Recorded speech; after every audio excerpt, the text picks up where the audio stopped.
this could be us. So back to what I was saying. Could be us.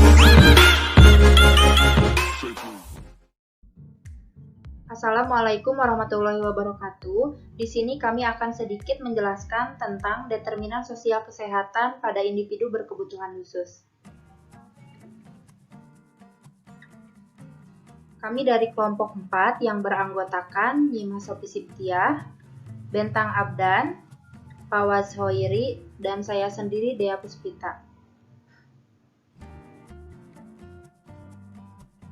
Sekilas mengenai disabilitas. Di Indonesia, individu yang berkebutuhan khusus dikenal juga sebagai penyandang disabilitas. Penyandang disabilitas adalah setiap orang yang mengalami keterbatasan fisik, intelektual, mental, atau sensorik dalam jangka waktu lama, yaitu jangka waktu paling singkat, 6 bulan, atau bersifat permanen, yang dalam berinteraksi dengan lingkungan dapat mengalami hambatan dan kesulitan untuk berpartisipasi secara penuh dan efektif dengan warga negara lainnya berdasarkan kesamaan hak. Sesuai dengan Undang-Undang Republik Indonesia Nomor 8 Tahun 2016.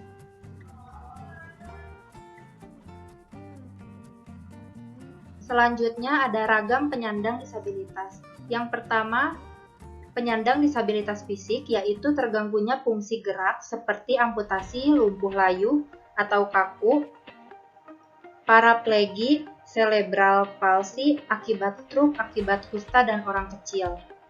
Yang kedua ada penyandang disabilitas intelektual, yaitu terganggunya fungsi pikir karena tingkat kecerdasan di bawah rata-rata, antara lain lambat belajar, disabilitas grahita, dan Down syndrome.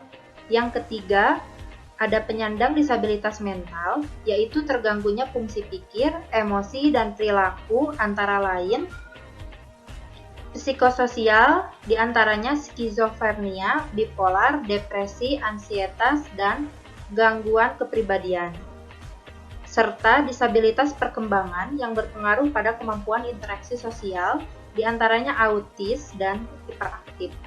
Yang keempat ada penyandang disabilitas sensorik, yaitu terganggunya salah satu fungsi dari panca indera, antara lain disabilitas netra, disabilitas rungu, atau disabilitas wicara.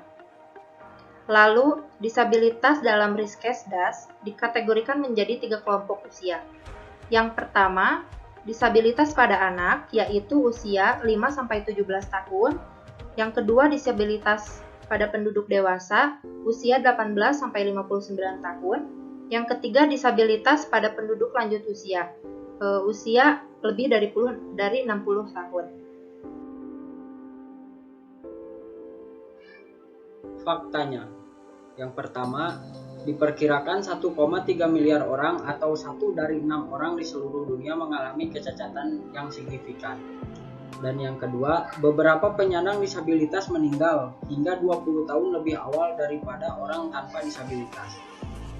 Yang ketiga, penyandang disabilitas memiliki risiko 2 kali lipat untuk mengalami kondisi seperti depresi, asma, diabetes, stroke, obesitas, dan kesehatan mulut yang buruk.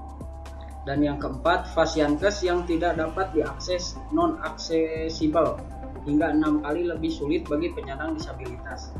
Yang kelima, transportasi yang dapat diakses dan dijangkau 15 kali lebih sulit bagi penyandang disabilitas. Dan yang terakhir, yang keenam, pada tahun 2022 sekitar 17 juta penyandang disabilitas masuk usia produktif, namun hanya 7,6 juta orang yang bekerja.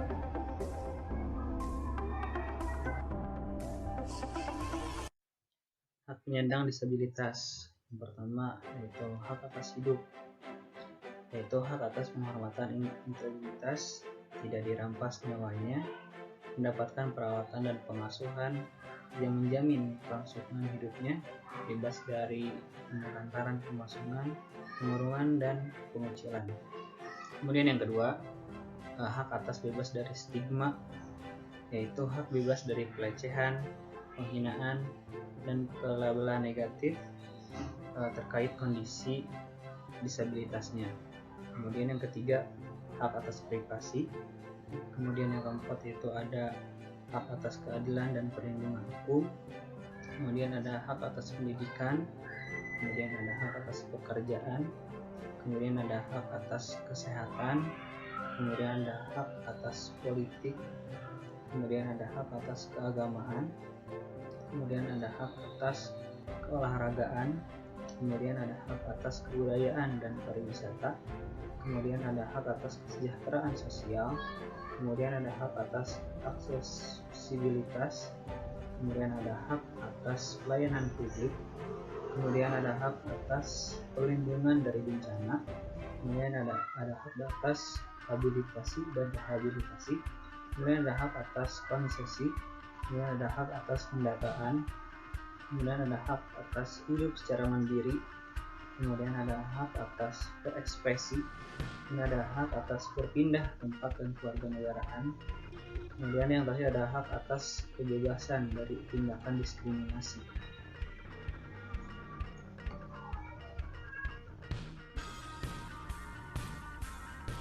Selanjutnya beberapa contoh kasus mengenai determinan sosial individu berkebutuhan khusus atau disabilitas. Kasus yang pertama ini dilansir dari kompas.com dengan judul akses penyandang disabilitas ke fasilitas umum masih buruk.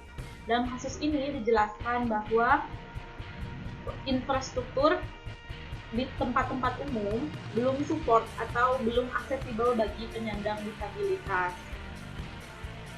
Untuk kasus yang kedua, yakni dilansir dari kompas.com juga dengan judul rekrutmen diskriminatif, banyak penyandang disabilitas tak diterima kerja. Nah, dalam kasus ini dijelaskan bahwa para penyandang disabilitas di Indonesia ini belum terakomodasi dalam dunia kerja. Jadi, masih terdapat diskriminasi sehingga penyandang disabilitas masih banyak yang tidak diterima kerja. Seperti pemaparan rekan saya sebelumnya, pada tahun 2022 terdapat 17 juta penderita disabilitas atau penyandang disabilitas, namun hanya 7,9 juta yang diterima kerja. Kasus selanjutnya dilansir dari liputan.com, perempuan dengan judul perempuan disabilitas mengalami diskriminasi berlapis. Nah, maksudnya diskriminasi berlapis ini adalah di mana perempuan dengan jenis kelaminnya sebagai penyandang disabilitas juga mereka tidak mendapatkan kesempatan yang sama dalam keluarga, masyarakat, dan negara di berbagai bidang kehidupan.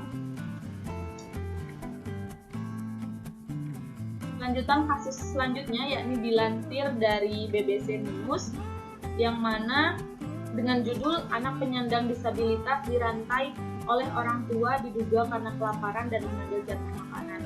Dengan melihat kasus ini miris sekali ya, orang tua penyandang disabilitas merantai anaknya sendiri karena anaknya mengambil jatah makanan orang tuanya karena kelaparan.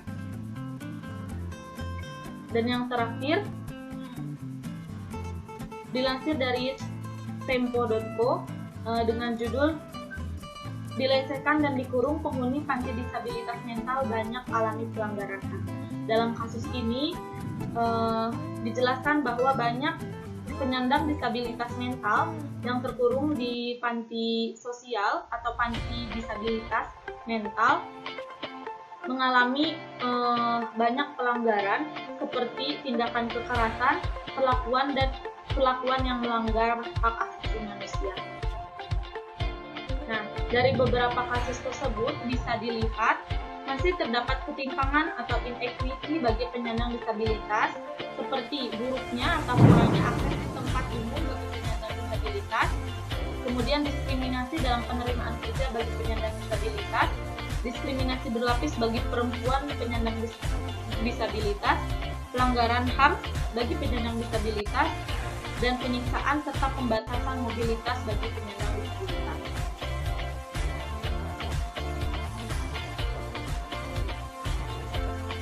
Selanjutnya, ketimpangan kesehatan lainnya yang muncul dari kondisi tidak adil yang dihadapi penyandang disabilitas termasuk stigma masyarakat, diskriminasi, kemiskinan, pengucilan dari pendidikan dan pekerjaan, dan hambatan yang dihadapi dalam sistem kesehatan itu sendiri. Pendapatan memiliki pengaruh besar perumahan, transportasi, dan interaksi sosial, juga hubungan pribadi, serta ada penurunan determinan sosial kesehatan. Dengan penurunan determinan sosial kesehatan ini, mempengaruhi kualitas hidup penyandang disabilitas dan orang-orang terdekat mereka, sehingga tingkat morbiditas dan mortalitas bagi penyandang disabilitas meningkat. Terima kasih.